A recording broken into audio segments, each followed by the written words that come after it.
Ce n'est pas une leçon d'histoire de l'art. Ce n'est pas un guide. Ce sont des confidences. Des mots laissés sur un banc de musée par un homme un peu à côté qui regarde les tableaux comme on regarde des souvenirs. Bienvenue dans Confidences muséales, un podcast de Fabrice Roy.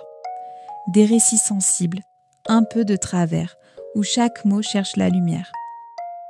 Avant que Jean-Sébastien ne commence, il faut vous dire une chose. Vous n'allez pas voir le tableau, parce que parfois, regarder avec les yeux, ça empêche d'écouter.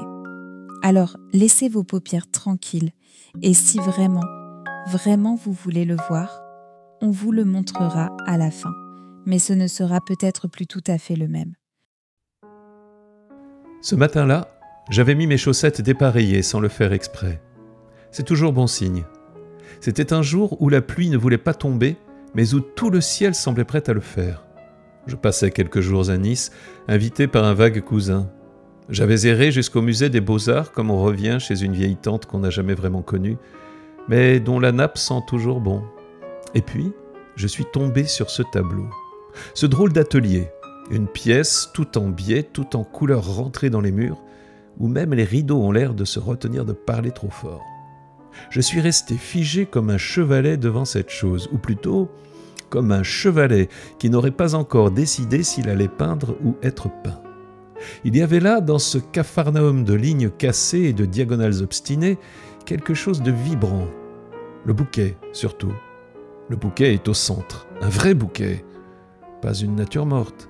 Des tulipes charnues, des marguerites à l'air honnête. On sent qu'elles n'ont pas posé, qu'elles ont juste été là, déposées, offertes, comme un geste de tendresse entre deux coups de pinceau. À gauche, 2 toiles vierges sur des chevalets, et au fond, ce mur vert. Un vert profond, presque velouté, qui tangue comme un souvenir mal calé. Mais ce qui m'a touché, c'est la présence flottante de Dufy lui-même. Il n'est pas là, et pourtant, il est partout.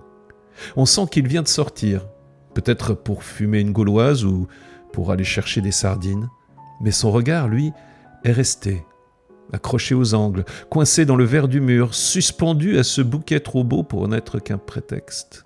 Raoul Dufy, le peintre du bonheur apparent, des régates riantes, des parasols insouciants. Mais là, non. Là, il doute, il cherche. Nous sommes en 1908, il a une trentaine d'années.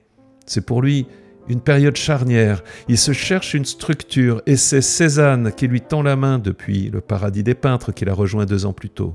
Derrière ces pièces à l'ordre brisé, on reconnaît le maître à la manière dont l'ensemble tient debout, même quand tout penche. Les volumes sont taillés comme dans une carrière mentale. Chaque forme, chaque couleur pèse.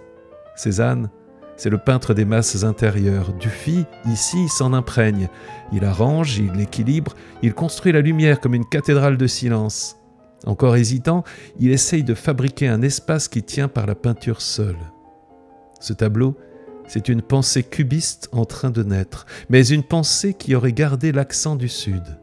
Un accent de vase fleuri, de chaises en bois tordu, de ruelle qui finit dans un ciel couleur pastel. J'ai souvent rêvé d'un atelier. Pas un vrai, non, un atelier mental. Un endroit dans ma tête où je pourrais tout poser sans que rien ne casse, où les toiles seraient des fenêtres et les pinceaux des boussoles. Et puis, voilà ce tableau. Il me parle de ce que je n'ai pas fait, mais sans reproche. Il me dit que les murs penchés sont encore des murs, que les toiles vierges sont pleines de possibles, que même les bouquets qui fanent ont eu leur moment de gloire en centre de table ou en coin de tableau. Dufy fait des bouquets dans l'espace. Il rend les ombres joyeuses. Il peint des chaises qui ont l'air d'avoir envie de s'asseoir toutes seules. Quand j'étais petit, j'imaginais que les ateliers de peintres étaient pleins de secrets. Des pots de silence, des pinceaux oubliés, des modèles qui n'étaient jamais repartis. Dans ce tableau, il y a des murs qui penchent comme des pensées fatiguées et une lumière qui insiste.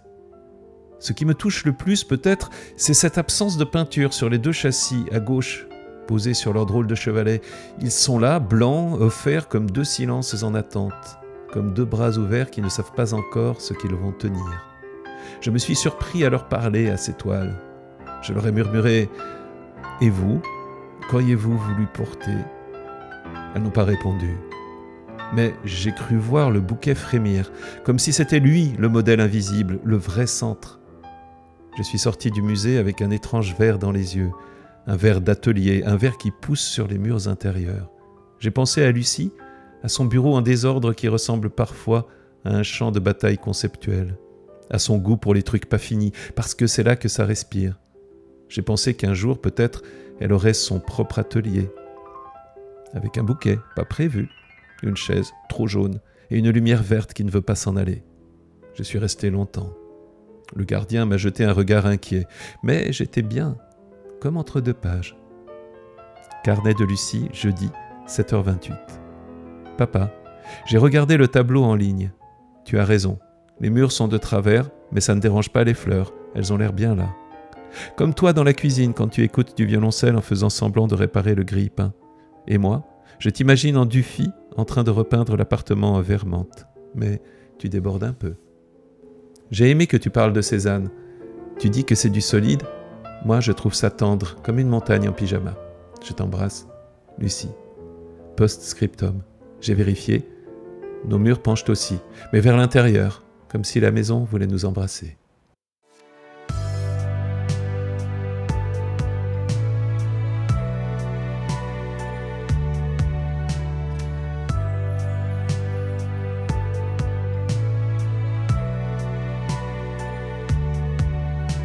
Confidence muséale, une série imaginée et racontée par Fabrice Roy. Musique composée par Gabriel Fauré. Pour suivre les prochaines confidences, abonnez-vous.